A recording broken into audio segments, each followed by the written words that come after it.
La protection des enfants ne peut pas se passer sans l'autonomisation des enfants, c'est dit moins l'assurance du directeur de la protection des enfants. Nous sommes convaincus que la protection des enfants, cela commence dans la famille.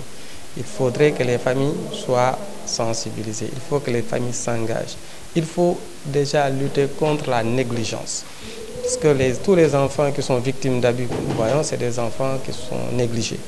Et il faudrait qu'avec cette méthodologie, qu'on puisse voir comment renforcer la surveillance au niveau familial, comment renforcer la vigilance au niveau familial et ensuite au niveau de l'environnement immédiat qui est le quartier pour ensuite voir au niveau national comment asseoir la sécurité des enfants.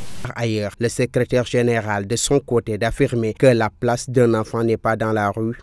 Nous pensons quand même que toutes les organisations de la société civile, aussi bien que le gouvernement, peuvent jouer un rôle assez important pour lutter contre ce fléau. Avec ces comités de protection qu'on a dans les villages, ces comités aident déjà à préparer les familles pour qu'elles-mêmes prennent la responsabilité pour la protection de leurs enfants. Cependant, ils soulignent qu'ils vont tout faire pour venir en aide à ces enfants.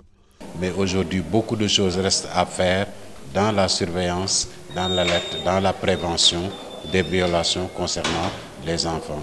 Donc, Child Fund s'incline devant la mémoire de ces enfants qui sont morts et aussi soutient tous ces enfants qui sont victimes de ces violences et qui aujourd'hui méritent d'être soignés, méritent d'être accompagnés.